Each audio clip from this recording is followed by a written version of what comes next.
مصر اليوم في عيد بعد ما جعفر العمدة ما لقى ابنه اللي تايه عنه بقاله 19 سنة. مصريين النهاردة بيعلنوا الأفراح وبيحتفلوا بعودة سيف لحضن جعفر العمدة اللي اتخطف منه من 19 سنة، مع ان الشارع المصري كله عارف ان سيف هو ابن جعفر العمدة من أول حلقة. لكن حلقة النهاردة اللي جعفر العمدة بياخد ابنه سيف لحضنه من جديد أثارت دهشة المصريين، وكأنهم ما كانوش يعرفوا الأحداث ولا كأنهم كانوا متوقعين إن محمد رمضان هيلاقي سيف وياخده في حضنه من جديد. مسلسل جعفر العمدة عامل أحداث وعامل قلبان على السوشيال ميديا. جعفر العمدة او محمد رمضان بالتحديد قدر انه يحقق نجاح كبير جدا جدا رغم الهجوم اللي تعرض له محمد رمضان قبل رمضان. شفت الافيه؟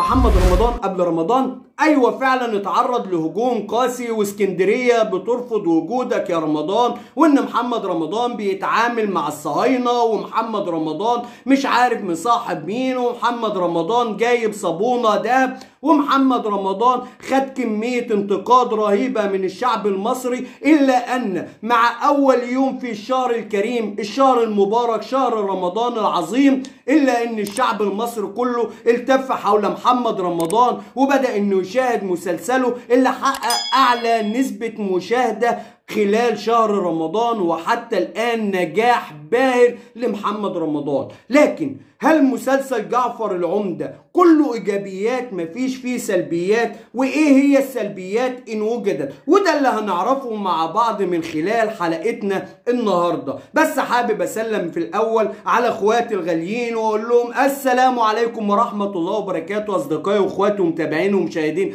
أفراد أسرة أفندينا ترند في كل مكان. أهلا وسهلا بكم ووحشتوني. كل سنة وحضراتكم طيبين، ورمضان كريم عليكم وعلى الأسرة الكريمة، أعاده الله علينا وعليكم باليمن والخير والبركات، واللهم بلغنا ليلة القدر وإياكم. وكالعادة لا يحلى الكلام إلا بذكر خير الأنام رسولنا الكريم عليه أفضل الصلاة والسلام.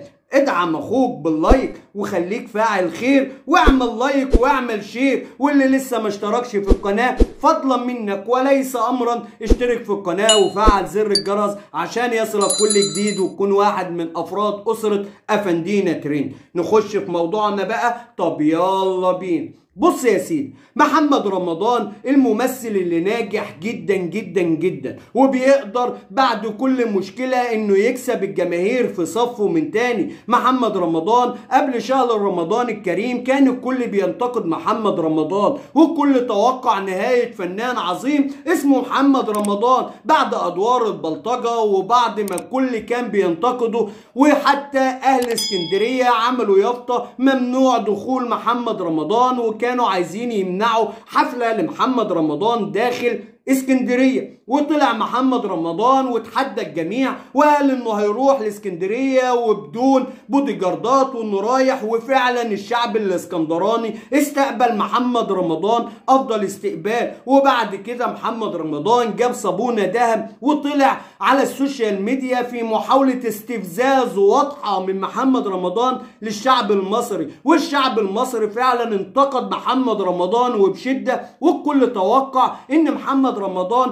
مسلسله هيسقط السنة دي خلال شهر رمضان الكريم. إلا إن المفاجأة كانت قوية. محمد رمضان قدر إنه يكون نجم الشباك كالعادة. محمد رمضان ومسلسله جعفر العمدة نجح نجاح باهر رغم وجود سلبيات كتيرة في المسلسل، زي مثلا الكل عارف إن سيف هو ابن جعفر العمدة من أول حلقة، والكل عارف بالأحداث اللي بتدور. حتى المسلسل نفسه يعتبر خليط من بعض مسلسلات محمد رمضان السابقة، زي مثلا البرنس على مش عارف مين، كلها احداث متشابهة. اللي ابنه بيبقى مخطوف منه وفي الاخر بيلاقيه، اللي بيبقى فقير وبعد كده بيختني، المرة دي جاي غني، ومش دايرة وماشي فيها محمد رمضان. إلا إن الشعب المصري كله بيستنى الحلقة بلهفة وبشوق، والكل عارف الأحداث اللي هتحصل في الحلقة، لكن بيفضل قاعد ومستني وكأنه ما يعرفش أي حاجة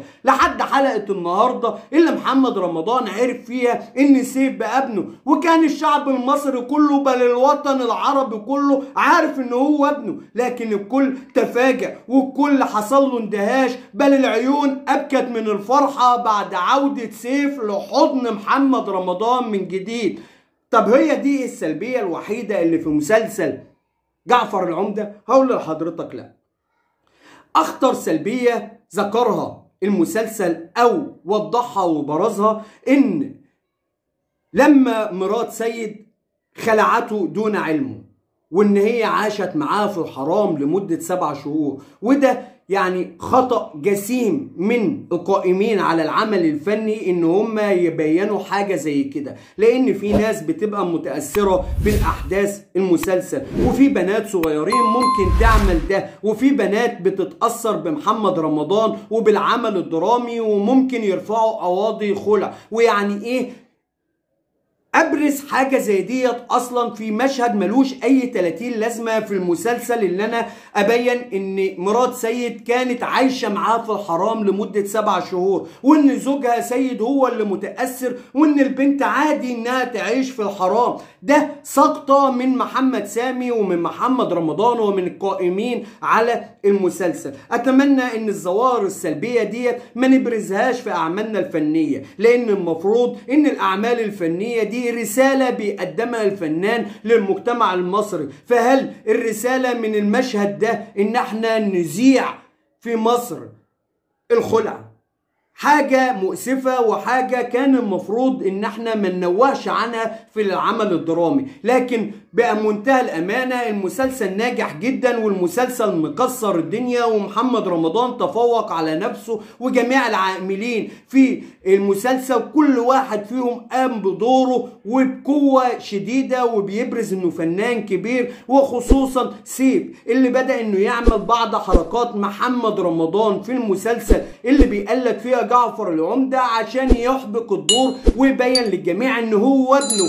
وده كانت يعني نقطة نجاح من اللي قام بدور سيف. ده غير كمان الملكة صافي وكل القائمين. بصراحة المسلسل جبار ويستحق انه يكون نمبر 1 هذا العام. محمد رمضان كالعادة بيقدر انه يلم الناس حواليه في كل مرة، لكن بنتمنى من محمد رمضان في المرحلة الجاية انه يبعد عن ادوار البلطجة ويبعد عن الادوار المستفزة، ويبقى فيه كده يعني حبكة درامية تكون مفيدة للمجتمع المصري اكتر من ان هي تجيب مشاهدات، لان انت دلوقتي بقيت عنصر مهم في الفن المصري وعنت مؤثر جدا على الشارع المصري. نتمنى ان انت تستغل المكانة اللي انت فيها الاستغلال الامثل، ويكون رسالة قوية من اعمالك الفنية تفيد بها المجتمع المصري. لحد هنا بتنتهي حلقتنا، ويا رب تكون الحلقة نالت اعجابكم، ويا رب دايما نكون عند حسن ظن سيادتكم. واللي لسه ما عملش اللايك فضلا منك وليس امرا اعمل لايك وادعم اخوك، واللي لسه ما اشتركش في القناة فضلا منك وليس امرا اشترك في القناة وفعل زر الجرس عشان يصلك كل جديد، وتكون واحد من افراد اسرة افندينا ترند.